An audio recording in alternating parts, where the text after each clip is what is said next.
எங்க வீட்டு கிச்சன்ல மழை பெஞ்சாலே என் ஹஸ்பண்டுக்கு கை சும்மா இருக்காது. ஏதாவது செய்யணும் பேர்ல கிச்சன் பக்கம் போவாங்க. அப்படிதான் நேற்றுக்கு இருக்குத பொருளை வச்சு ஒரு சூப்பரான மில்க் ஷேக் பண்ணி தந்தாங்க. டேஸ்ட்டும் சூப்பரா இருந்துச்சு. அதை எப்படி செய்யலாம் பார்க்கலாம் வாங்க.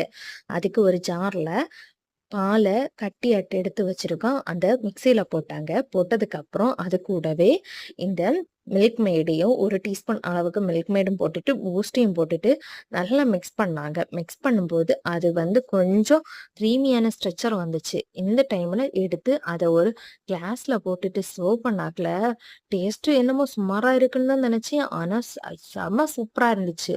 இதை மறக்காம நீங்க சேவ் பண்ணி ட்ரை பண்ணி பாருங்க. எப்படி வந்திருக்குன்னு மறக்காம என்கிட்ட ஷேர் பண்ணுங்க. இது போல சிம்பிளான ஈஸியான குவிக்கான ரெசிபி வேணா நம்ம டிட்டோ ஸ்பைசி சமையல் சேனலை சப்போர்ட் பண்ணுங்க. நீங்க பண்ற சின்ன சப்போர்ட் தான் எனக்கு ஒரு பெரிய மோட்டிவேஷனாவே இருக்கும்.